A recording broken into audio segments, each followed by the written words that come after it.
వందనాలండి. దేని యొక్క నామంలో మరి నా పేరు ప్రశాంత్ అండి. నేను సౌదీ అరేబియా సంఘంలో నేను సభ్యురాలుగా ఉన్నాను. మరి ఏ సంఘంలో దేవుడు మనకి ఇచ్చిన వాగ్దానం చెందుకుందామండి.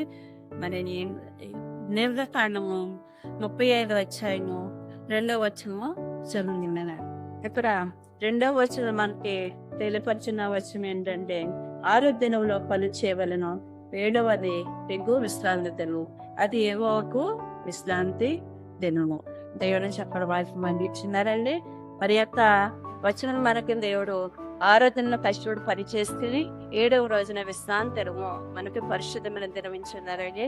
ఆ దినాన్ని మనము జ్ఞాపకం ఉంచుకొని దినాన్ని మనం అనుసరించాలని వైఫ్ అందరు మనకు తెలియపరిచినది. మరి దేవుడు కూడా ఆరోగ్యంలో కూడా మన కొరకు సమస్తాన్ని కష్టపడి మరి భూమిని సమస్తాన్ని కలుగ చేసి ఆయన కూడా 7వ దినాన విశ్రాంతి తీసుకుని దేవుడి సన్నిధిలో తండ్రికి మా ప్రార్థన చేస్తున్నారండి. అదే విధంగా మనము కూడా మరి 6వ దినం కష్టపడి పనిచేసిన 7వ జ్ఞాపకం ఉంచుకోవాలి.